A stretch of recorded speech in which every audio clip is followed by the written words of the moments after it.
everyone? Drew from M&M Maple Grove. Just wanted to do a quick video on using a smaller rig like this and maximizing its efficiency as far as cutting down your fuel, your time, and making it much more enjoyable. So one of the keys to having it, the start is having a good preheater, some kind of preheating system where it's you're not putting cold sap into your pan. They consider 70 degrees to be 100% efficiency. So at that point, you're not creating a loss of heat. And with this is my preheater pan. It's only about this high, and that allows the heat to warm it up a lot better than it being full. It's controlled by that float. The head tank is up there. I use a transfer pump to pump it up into the head tank. Comes down this tube into that that float works that tube, fills this pan to about that height. Then it comes through this preheater section, which comes through the center of the pan, to this float, which controls the level in the pan. I've learned that working about a half an inch to 3/4 of an inch at the most is optimal for these small rigs. Even cement brick arches, same concept. You don't want, when I first did it the first year, I had them all filled up, and it took forever to do any kind of oiling. So it's, if I had half inch or even an inch in those pans, but that's it. You want to get a rolling boil. You want to get that boil as high as possible.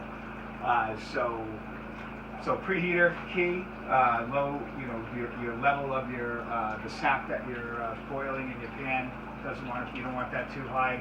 Your wood, you want to select wood or cut wood that's not too big. They say wrist size. I always think when in doubt, cut it smaller. So you're talking pieces, something like that is average size cuts. These are on the larger side almost. So you try to keep. You really want to stay on the smaller side. I have learned that ash is one of the best woods to cut, burn everything. The moisture content in a unseasoned to seasoned piece of ash is minimal. You can literally cut down an unhealthy tree and burn it that day, and it cuts beautifully. It's one of the easiest, like I said, one of the easiest woods to work with in that regard. The other thing is with the firebox, I used to load the firebox too much as far as putting too much, almost like stoking it like a wood stove. But I've learned that leaving the wood loose and having a lot of flame, you want a really hot fire. So, the looser the wood, as far as the smaller the pieces, the hotter the fire is going to be. You want that flame to hit the bottom of the pan. That's what's going to make syrup. Hot coals don't make syrup. The fire is what makes syrup.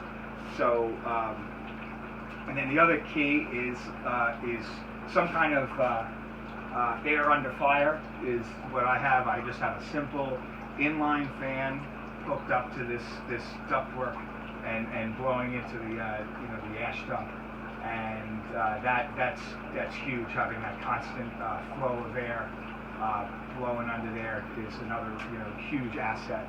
So we're going to go into the firebox right now. I'll show you what I'm talking about as far as how to load it.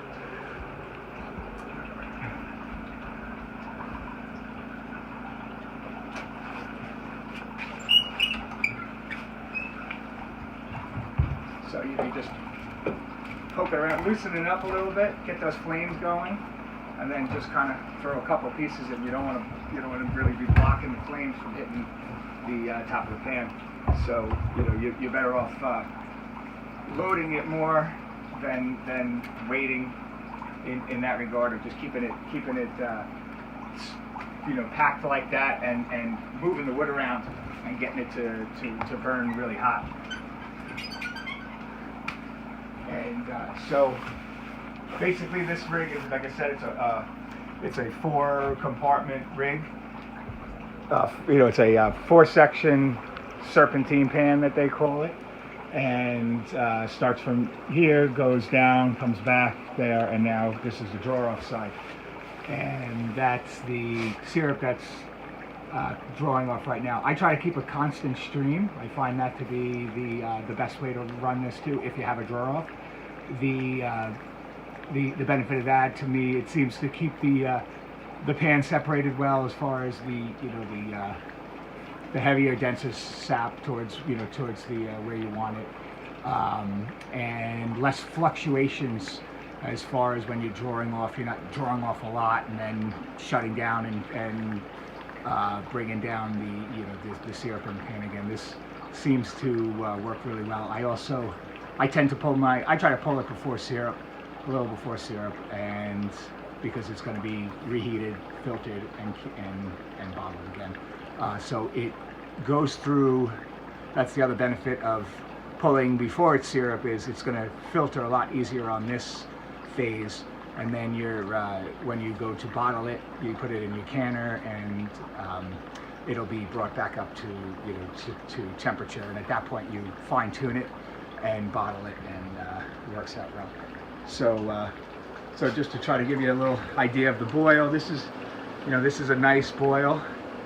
I can get it heavier, but this is pretty nice. This is the syrup side, and you're starting to see, you get those little bubbles. That's when you're close to syrup. As far as when to draw off, there's a few methods. Some people